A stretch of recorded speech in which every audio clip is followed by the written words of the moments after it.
Welcome to Mutual of Omaha's Wild Kingdom. One of the most interesting members of the cat family, native to North America, is the Canada Lynx. This powerful animal of the North Woods is about the weight of a bobcat, but seems larger because it's taller and has considerably thicker fur.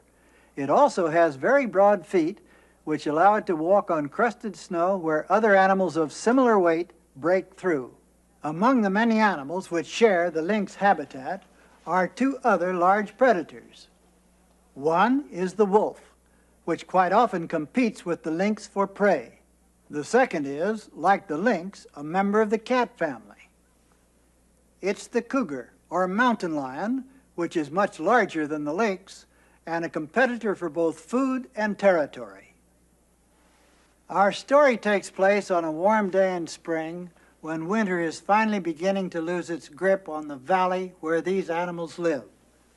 Here, near the border of Alberta and British Columbia, high in the Canadian Rockies. That's where many interesting animal encounters occur during what we call the Day of the Lynx.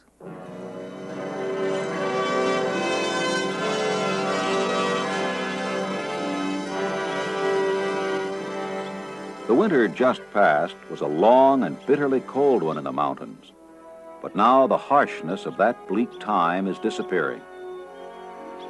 Already on this fine morning, the air is warming and the skies are blue. The final blanket of snow still cloaking the forested valleys has begun to thaw. Now that winter is ending in this valley habitat, the numerous predators which live here are becoming more active. One of them, the lynx, still clad in his dense winter coat, is on the hunt early today. As always, he's cautious and climbs the leaning tree because his keen senses have detected danger nearby. The prowling wolves are unaware of the presence of the cat on the tree above. The lynx, against one such enemy, could probably hold his own, but not against both at once.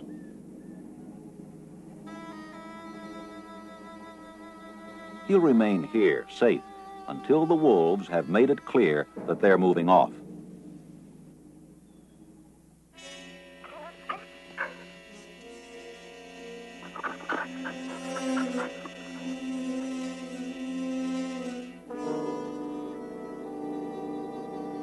The wolves sense that the lynx was here, but aren't interested in following its trail to see where it went.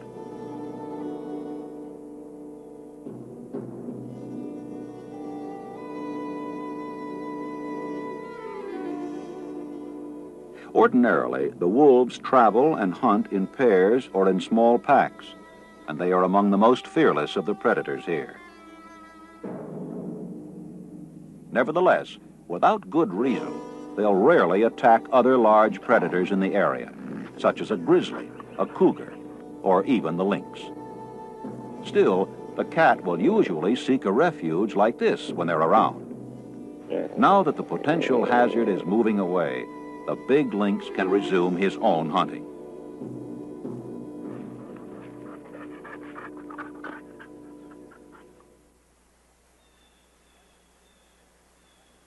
A slight movement ahead catches the lynx's attention. It's a porcupine, and seemingly easy to catch as prey, since it can neither run nor fight very well. It's not really vulnerable, though, since it has dangerous quills, which it uses in its defense. Aware of this, the lynx turns his attention to an animal that's a little harder to catch, but a lot safer to handle.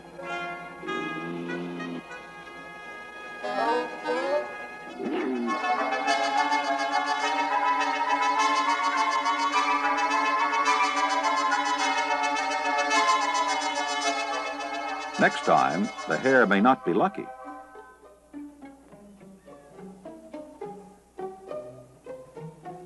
As the lynx continues to look for food, he becomes aware of two other inhabitants of his domain, a striped skunk and a cougar.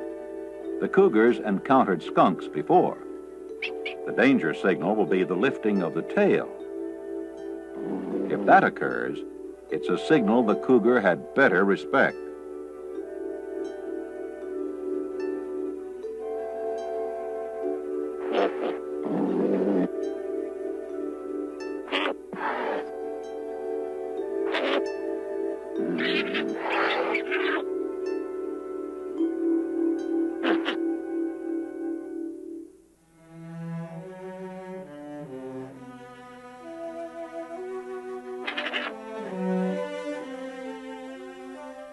The cougar has been very wise to give up his idea of catching the skunk as prey, since it's just not worth the risk.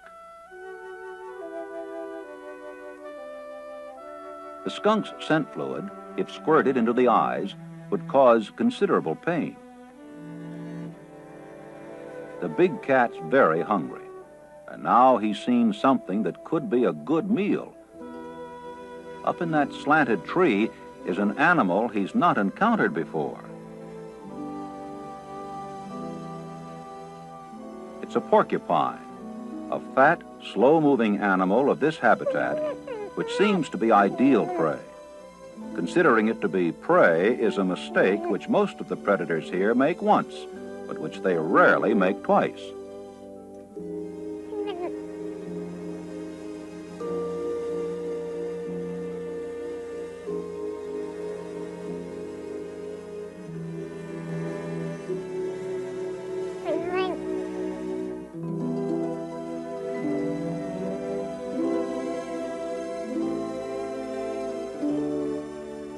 The cougar, not having had experience with porcupines before, considers what to do.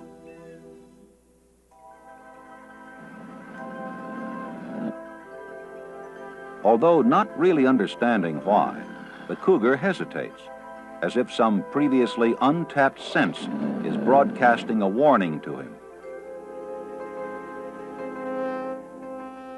For a little while, he even pays heed to it.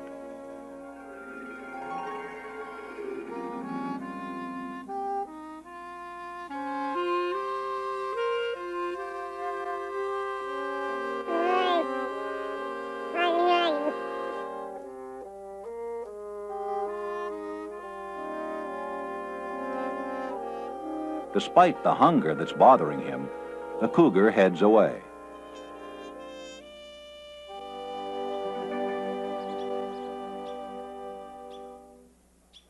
But then, just when it seems that prudence will prevail, he stops for one last look at the sluggish and apparently vulnerable porcupine, and that becomes his undoing.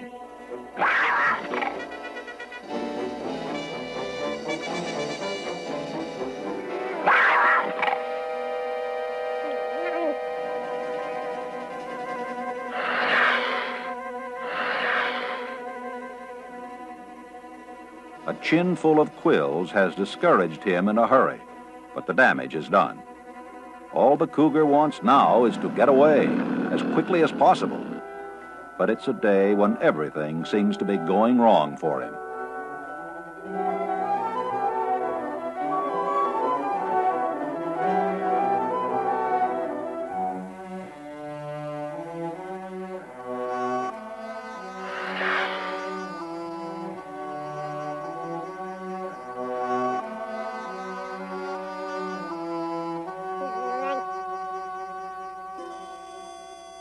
As soon as the cougar gets himself out of this predicament, he'll be kept busy for hours trying to get the painful quills out of his lip. And it won't be easy, since the quills are barbed and difficult to dislodge.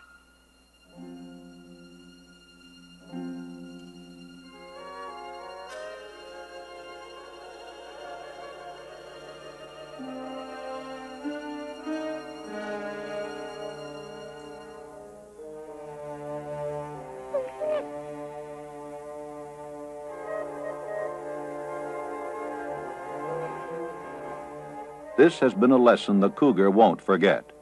It's not too likely that he'll ever again make the mistake of trying to bite a porcupine.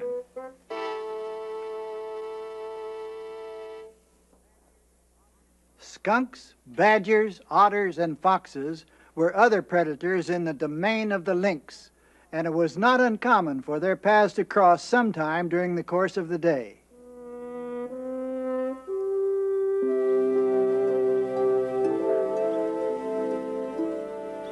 It is past midday now, and the lynx, still prowling about through his domain, has yet encountered nothing to satisfy his hunger.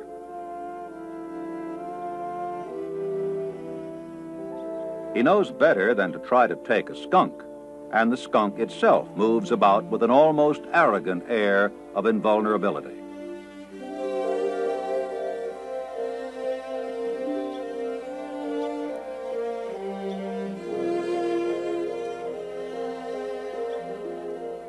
While there are a lot of small animals which can be caught as food in this habitat, the lynx has a great deal of competition in trying to get them. Badgers hunt and eat prey of the same sort that the lynx eats, and the identical situation occurs with others of the predators here.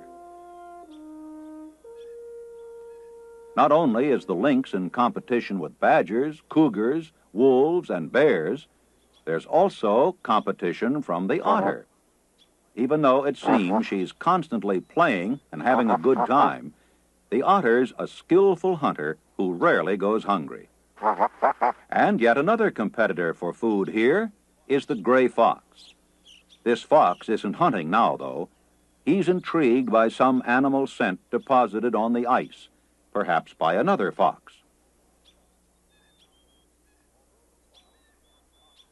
Although the fox and the otter see each other at the same time, the otter's approach doesn't bother the fox at all. He's much too preoccupied with rubbing himself against the scent deposit he finds so stimulating.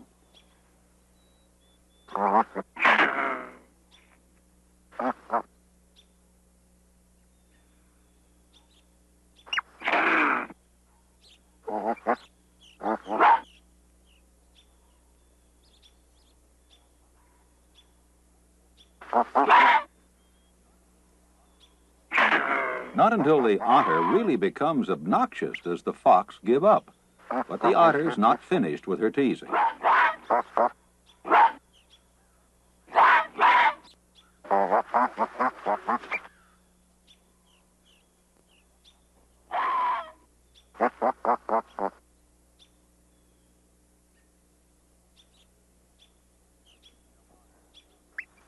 The female otter's three youngsters playing together are so enwrapped in their own activities that they ignore everything else.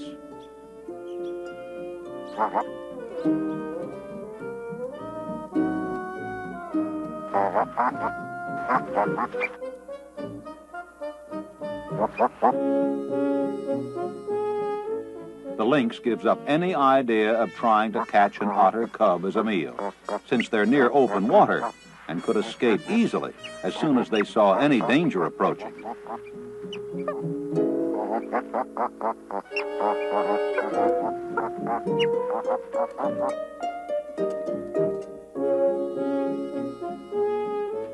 For the lynx, who is getting hungrier by the minute, the activities of the otters are of no interest.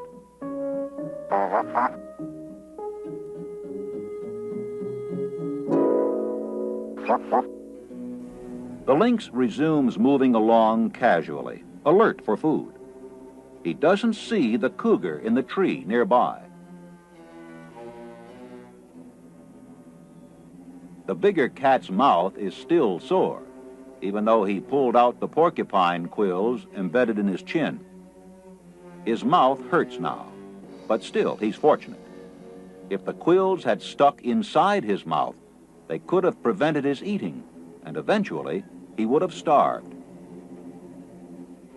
The lynx is drawn to this area by the same scent which attracted the bigger cat.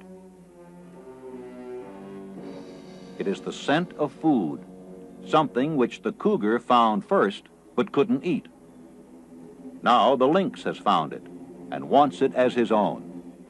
It's the frozen remains of a winter-killed deer, which has become exposed because the snow is gradually disappearing.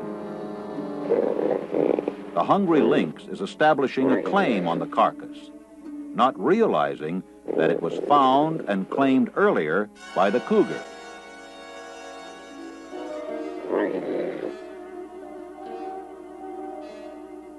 Sight of the lynx beginning to eat the carcass causes the angry cougar to make his move.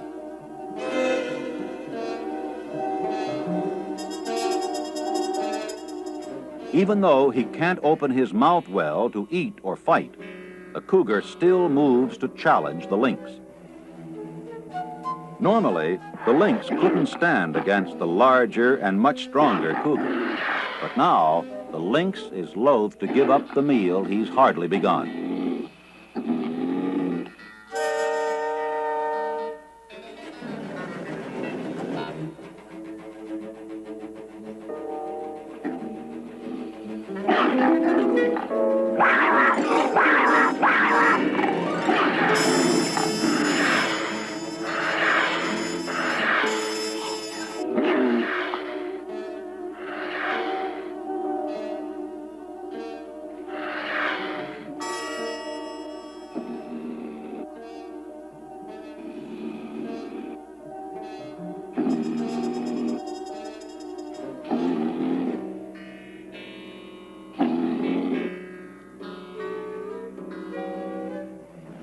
The lynx doesn't know the cougar can't fight well because of his sore mouth. And so now the initial bravado of the lynx begins to dissipate as he reconsiders what he's getting into.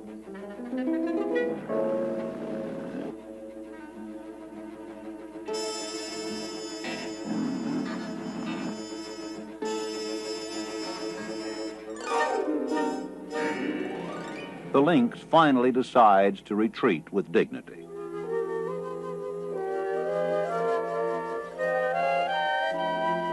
The cougar will remain here, and eventually will be able to nibble some of the meat. But the lynx will have to find his meal elsewhere.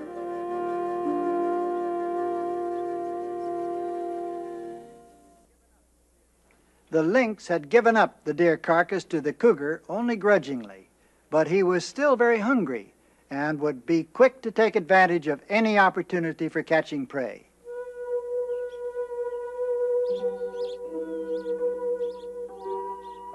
Continuing his search for prey in the late afternoon, the lynx has moved many miles from where his hunt began this morning.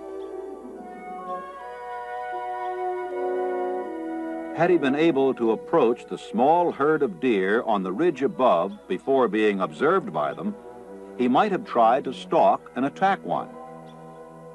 But now they've seen him, so there's no point in trying.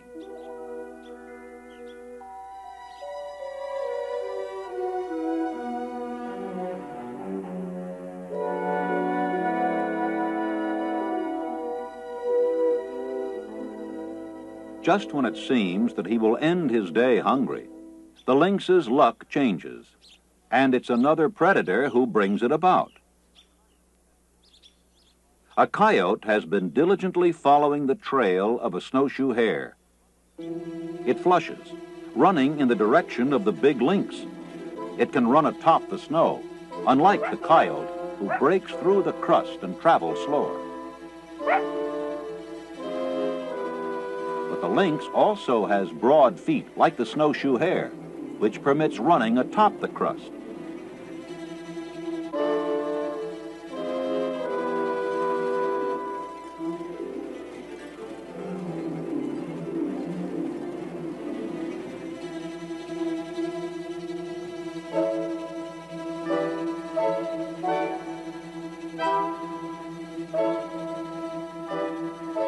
Following much more slowly, the coyote stays doggedly on the trail, but he's too late. The lynx has made the kill, and though the coyote may still want to lay claim to the snowshoe hare, there's no possibility whatever of the lynx giving it up.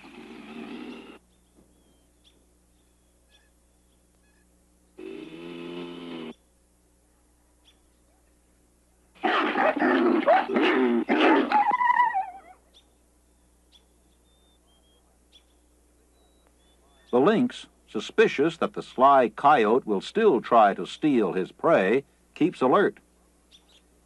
His movement from the prey is observed.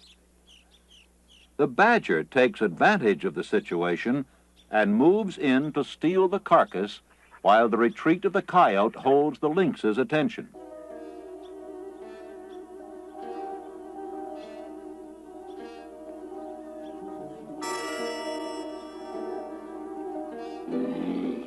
Infuriated, the lynx nevertheless respects the fighting ability of the badger and will try to get his prey back without a fight if possible.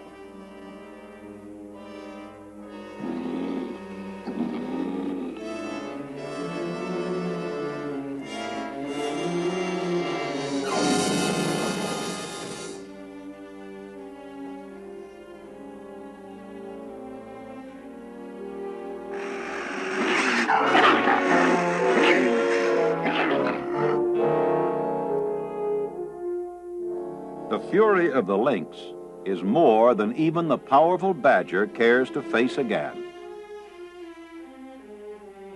The hunt has turned out to be successful.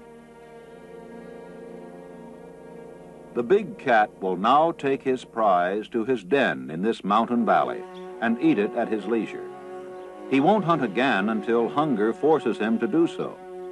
Then, once more, he'll roam through the mountains as he did so extensively and adventurously on this Day of the Lynx.